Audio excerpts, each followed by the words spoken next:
Buenos días a todos, hoy voy a explicar el caso Gatasa y Besas, Ecuador, resuelto por la Corte Interamericana de Derechos Humanos mediante sentencia del 27 de noviembre de 2024. Este caso es importante porque analiza los derechos de las personas extranjeras frente a los procedimientos migratorios y, especialmente, el derecho a la asistencia consular cuando una persona es detenida. Primero, conozcamos quién era el señor Elias Gatasa, que era un ciudadano de origen libanés que llegó a Ecuador en 1985. Vivió durante muchos años en el país, trabajó como ingeniero, desarrolló actividades comerciales y en 1998 contrajo matrimonio con una ciudadana ecuatoriana, con quien tuvo una hija. Gracias a ese matrimonio obtuvo una visa de inmigrante que le permitía residir legalmente en Ecuador. Sin embargo, en el año 2001 ocurrieron varios conflictos familiares. Su esposa presentó una denuncia por presunta violencia psicológica y amenazas. Posteriormente, solicitó al Consejo Consultivo de Política Migratoria que revocara la visa del señor Gatasa.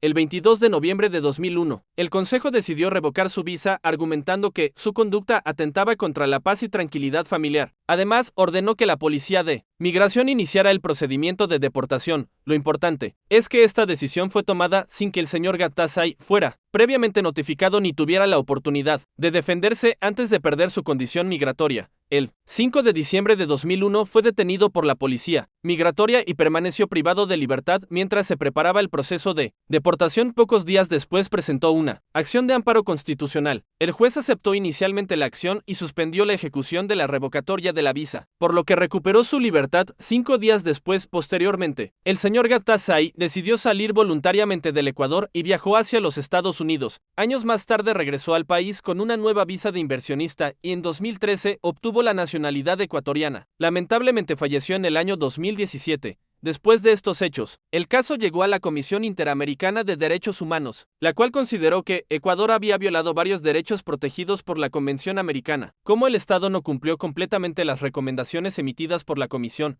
el caso fue presentado ante la Corte Interamericana. Ahora bien, ¿qué analizó la Corte? La Corte estudió principalmente 4 aspectos. El primero fue el debido proceso. Durante la revocatoria de la visa, la Corte recordó que toda persona extranjera tiene derecho al debido proceso cuando una decisión estatal puede afectar su permanencia en un país. Esto significa que debe ser notificada, conocer las razones de la decisión y tener la oportunidad de defenderse. En este caso, la Corte reconoció que el señor Gatasa no fue informado antes de que se revocara su visa, lo cual inicialmente afectó su derecho al debido proceso. Sin embargo, también observó que la acción de amparo fue resuelta de manera rápida y permitió suspender la decisión administrativa y recuperar su libertad. Por esa razón, la Corte concluyó que esa afectación fue corregida por el recurso judicial y decidió que Ecuador no era responsable por violar el derecho al debido proceso ni la protección judicial. El segundo aspecto fue la libertad personal. La Comisión había sostenido que la detención fue automática y que las autoridades nunca analizaron si realmente era necesaria o proporcional. La Corte reconoció que existían cuestionamientos sobre la forma en que se ordenó la detención, pero también consideró que la rápida intervención del juez constitucional permitió recuperar la libertad del señor Gatasa en pocos días. Por ello concluyó que no existía responsabilidad internacional del Estado por violación al derecho a la libertad personal.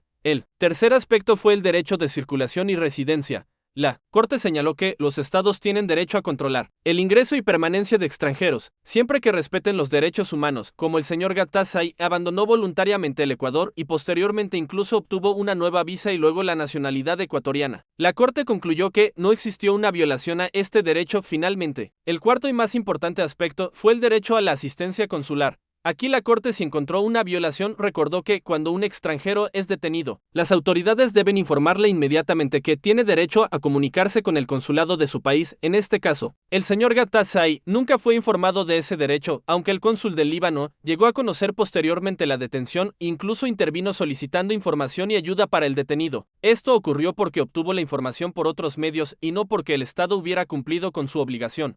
Para la Corte, esta omisión afectó el derecho del señor Gatasa a preparar adecuadamente su defensa y recibir apoyo consular desde el inicio del procedimiento. Por ello declaró que Ecuador violó el artículo 8.2.d de la Convención Americana sobre Derechos Humanos, relacionado con el derecho a la asistencia consular y al debido proceso. Respecto de las reparaciones, la Corte consideró que, debido a las circunstancias del caso y al fallecimiento del señor Gatasa, la propia sentencia constituía una reparación suficiente y no ordenó medidas adicionales importantes como indemnizaciones o reformas legislativas. Como conclusión, este caso deja una enseñanza muy importante. Aunque los estados tienen la facultad de controlar su política migratoria, esa facultad no es absoluta. Todas las decisiones migratorias deben respetar los derechos humanos y las garantías del debido proceso. Además, la sentencia reafirma que toda persona extranjera detenida debe ser informada de inmediato sobre su derecho a comunicarse con el consulado de su país, porque esa garantía forma parte del derecho a una defensa efectiva y a un juicio justo. Muchas gracias por su atención.